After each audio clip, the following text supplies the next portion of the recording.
Donc là c'est vraiment la bûche roulée traditionnelle que j'ai voulu remettre un peu là, au goût du jour en y incorporant une semoule de lait. Pour Julien, passionné de pâtisserie, Noël c'est le moment de mettre sa créativité à l'épreuve. Je fais au fil de mes idées, de mes envies. Donc je crée mes recettes. Alors tout ce qui est bûche bien sûr, on commence à y réfléchir quasiment 6 mois à l'avance, voire un an. Là j'ai déjà quelques idées de bûches pour l'année prochaine par exemple.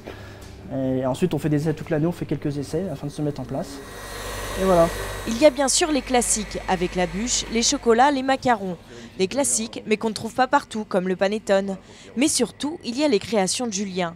Chaque année, ces pâtisseries font peau neuve, avec de nouvelles recettes, mais également de nouveaux produits. J'essaie toujours d'avoir 3-4 créations nouvelles pour les fêtes. C'est aussi l'occasion justement de créer et de faire de nouvelles choses. On a même développé une gamme de macarons salés pour les fêtes, qu'on fait vraiment exclusivement pour Noël. On travaille sur du foie gras, sur de la figue, sur du pain d'épices, etc. Pour cette boutique, les fêtes sont un moment clé qui représente quasiment un tiers du chiffre d'affaires de l'année. Pour les pâtissiers, c'est toujours la période un peu rush, on va dire. C'est vraiment le moment qu'il ne faut pas louper chez nous. C'est une grosse partie aussi de l'année du chiffre. Donc si on manque Noël, on ne peut pas le rattraper derrière. Alors forcément, ça se prépare.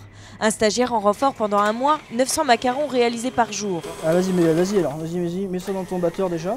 De l'organisation, des heures de travail en plus et beaucoup de sommeil en moins. À partir du 22 jusqu'au 24 au soir, on ne dort pas. On est là et on fait les bûches qui sont en commande pour le 23, pour le 24. Avant, je n'étais pas du tout du métier, donc premier Noël a été très physique. Je ne m'attendais pas à ça, j'étais vraiment sur les rotules.